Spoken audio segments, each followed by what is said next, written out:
bersuka cita, berdoa, mengucap syukur karena kita tahu Allah itu hadir dalam hidup kita, di dalam dunia, dan Dia yang berdaulat, berkuasa melakukan segala sesuatu sampai hal yang terkecil. Jadi kita mengucap syukur bukan karena kondisi kita, tapi karena kita tahu Tuhan itu ada. Shalom saudaraku yang terkasih di dalam Tuhan kita Yesus Kristus. Kembali lagi bersama dengan saya, Oliver Vigosal, dalam program Christ is Enough for Me.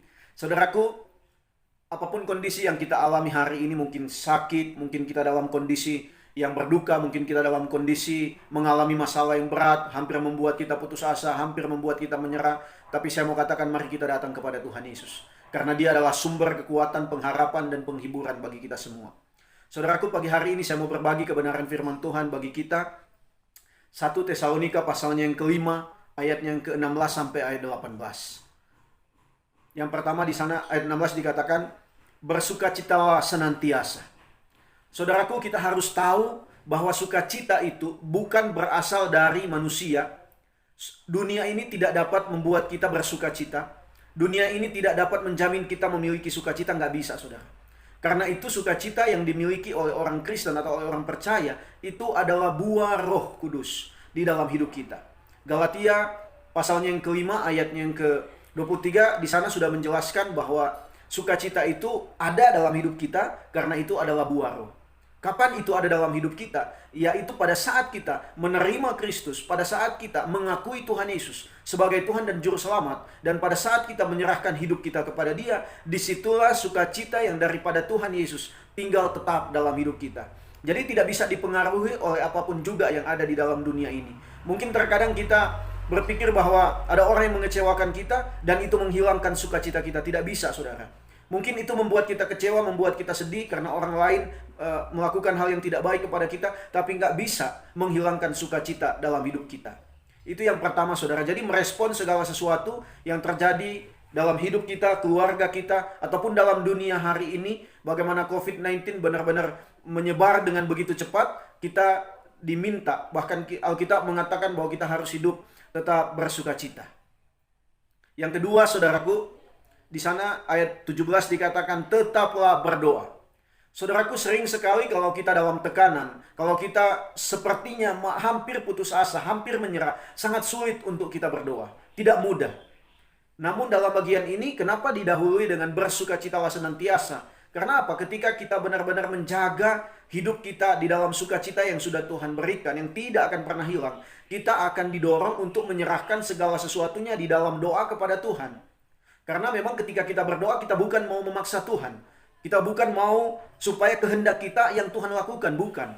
Tetapi doa adalah satu bagian di mana kita mau memohon belas kasihan Tuhan, di mana kita mau bergantung kepada Tuhan, supaya kita dapat mengerti maksud Tuhan.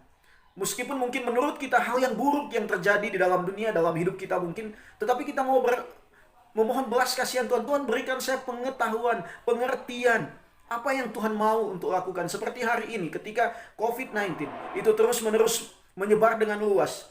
Kita terkadang mungkin, Tuhan mohon akhiri penyebaran ini. Itu tidak salah. Tetapi mari saudara, kita mohon apa yang Tuhan mau buat. Apa yang tujuan Tuhan di dalam dunia ini, bahkan terhadap diri saya, terhadap keluarga, terhadap persekutuan, terhadap gereja kita. Mari kita minta belas kasihan Tuhan. Jadi mari kita bawa segala sesuatu di dalam doa, dalam ketundukan kepada Tuhan. Kita yang adalah hamba memohon belas kasihan Tuhan, bukan kita yang menjadi Tuhan dan memaksa Tuhan untuk menjawab doa kita. Di dalam Filipi pasalnya yang keempat ayatnya yang keenam, Paulus berkata di sana, janganlah hendaknya kamu khawatir tentang apapun juga, tetapi nyatakanlah dalam segala hal keinginanmu kepada Allah dalam doa dan permohonan dengan ucapan syukur. Saudaraku, apapun itu kita bisa bawa kepada Tuhan. Permasalahan hidup, pergumulan hidup, kondisi COVID-19 yang hari ini terjadi, bawa kepada Tuhan. Tapi biar kehendak Tuhan yang jadi. Yang ketiga, saudaraku, respon kita dalam menghadapi segala sesuatu yang terjadi dalam hidup. Dikatakan ayat 18, mengucap syukurlah dalam segala hal. Saudara, bukankah saya dan saudara sering sekali kita datang mengucap syukur kepada Tuhan hanya ketika kita mengalami sesuatu yang baik menurut kita di dalam hidup. Hanya mungkin ketika kita tercukupi secara finansial. Hanya mungkin ketika kita sehat. Hanya mungkin ada sesuatu yang membuat kita senang, membuat kita gembira.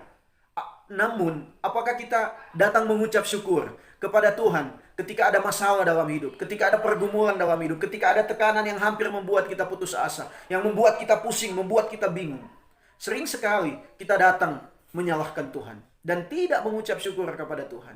Tapi dalam bagian ini saudara, dalam ayat 18 dikatakan mengucap syukurlah di dalam segala hal. Jadi mengucap syukur bukan hanya dalam keadaan senang, keadaan nyaman, keadaan aman, bukan saudara. Tapi dalam keadaan sakit, dalam keadaan bergumul, dalam keadaan kita tertekan, dalam keadaan menghadapi perang melawan COVID-19, ini pun kita diminta oleh Alkitab, oleh firman Tuhan untuk kita mengucap syukur. Pernahkah kita berkata, Tuhan terima kasih untuk masalah yang Tuhan izinkan. Tuhan terima kasih untuk COVID-19 yang Tuhan izinkan ada di dalam dunia. Pernahkah kita mengucap syukur demikian? Ini yang kita harus pelajari saudara, karena itu dikatakan, sebab itulah yang dikehendaki Allah di dalam Kristus Yesus bagi kamu. Mengucap syukur adalah kehendak Tuhan, kerinduan Tuhan untuk kita lakukan. Karena itu mari saudaraku, saya dan saudara, kita belajar untuk merespon segala sesuatu dengan 3 poin ini. Bersukacita, ingat sukacita itu dari Tuhan Yesus. Yang kedua, kita tetap berdoa. Yang ketiga, kita tetap mengucap syukur.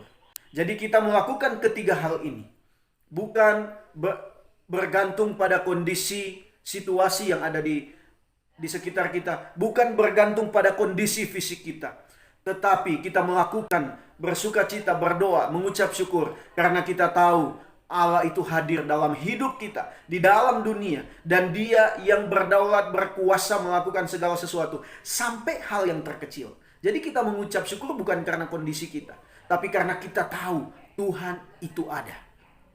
Kiranya bagian ini menolong kita, mendorong kita untuk kita merespon segala sesuatu sesuai dengan kebenaran firman Tuhan.